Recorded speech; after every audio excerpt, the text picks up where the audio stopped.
Harka fuunee kam jirtu maatii Yookoo Doctor egaa akkuma beekamu waa'ee fayyaa irratti chaanaaliitiin waliin mari'annudha jechuudha. Egaa Yookoo Doctoriif kanneen keessummaa taatan chaanaalii Yookoo Doctor subscribe, like, share gochuun akkasumas illee yaada qabdan akkasuma gaaffii qabdaniif immoo 724 Yookoo Doctor jechuun bilbiluudhaan doktora keessan waliin mari'achuu dandeessu. Egaa kabajamtoota daawwattoota keenya waa'ee fayyaa irratti gaaffilee xiyyeeffatan gadi baanee waa tokko namoota gaafannee turre.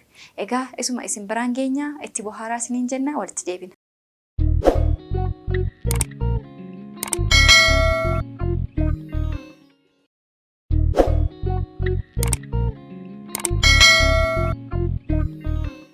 Toni nama dhibee sukkaaraa qabu. Imbeelessa. Bulluqa kanallee hin danda'ani. Amma dadhabbii irraan kan ka'ee fi sababii nyaata dafee bulleessuu fi fincaanni kanallee bobbaan kun illee itti dhufe. Kana mallattooleen sun.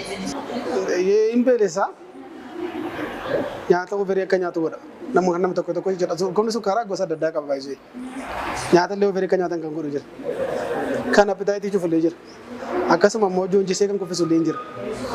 Dursa garuu gaafa mul'atu yookaan furdisaa qaama nama sanaa yookaan immoo qaama sanaa baay'ee qallisuu danda'a.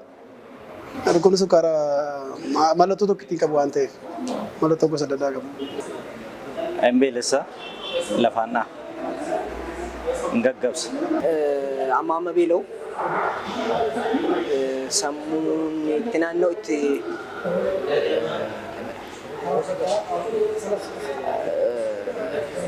itti naanna'an sammuun bakka.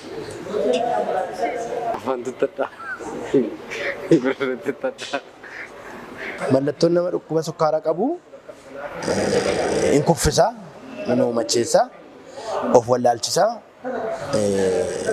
yeroo murtaa'aadhaaf of wallaalchisee. Furdina. Joonjee xiragaama wantoota akkasii. Mallattoon nama dhukkuba sukkaaraa qabu ni beelessaa. Kan biraan immoo ni kuffisaa. Mallattoon nama dhukkuba sukkaaraa qabu nyaatatti baay'isaa, inuu qafachiisaa. Kanuma kanan beeka. Imbeelessaa, fincaanitti buusaa. Gaaluma akkasii.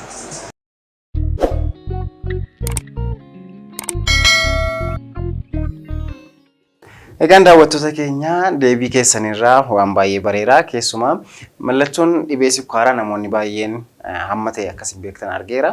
Garuu mallattooleen dhibee sukkaaraa maal akka ta'an walii wajjin ilaalla daqiiqaa muraasaa fi egaa dhukkuba sukkaaraa jechuun jalqabatti maal jechuudha? Dhukkuba sukkaaraa jechuun gulukoosiin dhagna namaa keessaa ol ka'uudha. Kun immoo sababni isaa lama. Inni tokko insuliiniin qaama keenyatti hir'achuudha. Inni lammaffaa insuliinii nu hin qabnu immoo hojjechuu dhiisuu yookaan immoo insuliinii nu hin qabnu hojiinsaa. Kanaaf rakkoonsaa rakkoo insuliiniiti walumaa galatti. Rakkoo sababii nuun sukkaara nyaanneef yookaan immoo sababii nuuni waan baay'ee mi'aawaa nyaanneef nutti dhufu otoo hin taane inni sun riiskii qabaachuu qaba.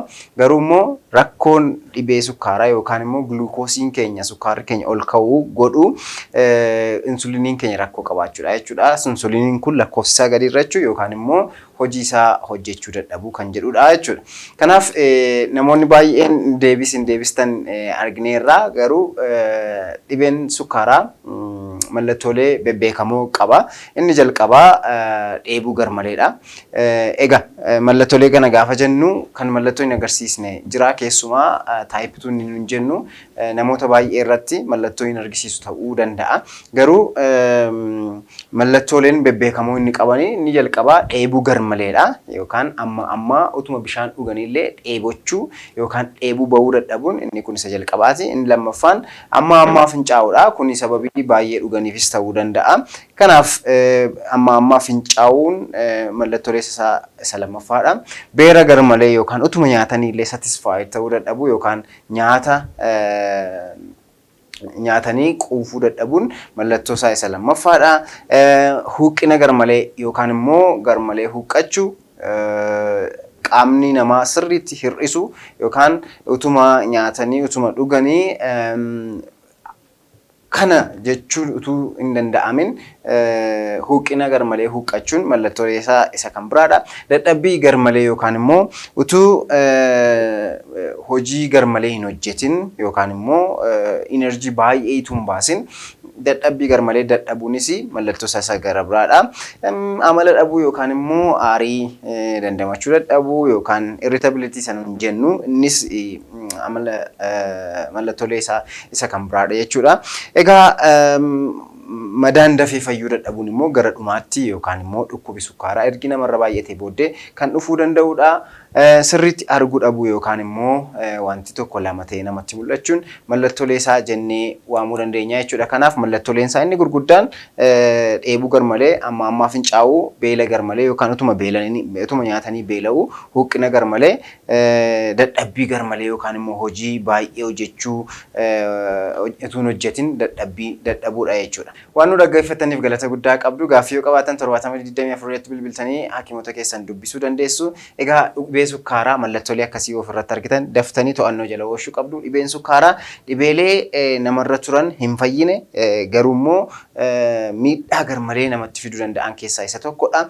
To'annoo jala immoo oolchuun ni danda'ama. Dafnee mana yaalaa yoo qoratamne akkasumas yoo nurratti argame qoricha fudhachuudhaan haala jireenya keenya sirreessuudhaan kan nuti to'annoo jala oolchuu dandeenyudha jechuudha. Guddaa galatoomaa waan nu dhaggeeffattanii fi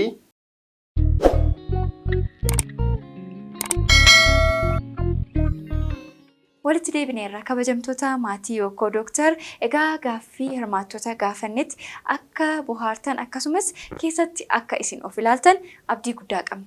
Deebii gaaffii kanaaf immoo viidiyoowwan nuti kanaan dura Yookoo Doctor irratti hojjenne ilaaluun deebisaa argachuu dandeessu. Akkasumallee gaaffii waa'ee fayyaa irratti qabdan kamiifuu 7024 Yookoo Doctor jettanii yoo bilbiltan doktoroota keessan wal qunnamtanii gaaffii keessaniif deebii argattu. Qophiin har'aaf qabannee isiniif dhiyaanne kana fakkaata ture. Qophii biraan hanga wal arginutti bakka jirtanitti fayyaa ta'aa.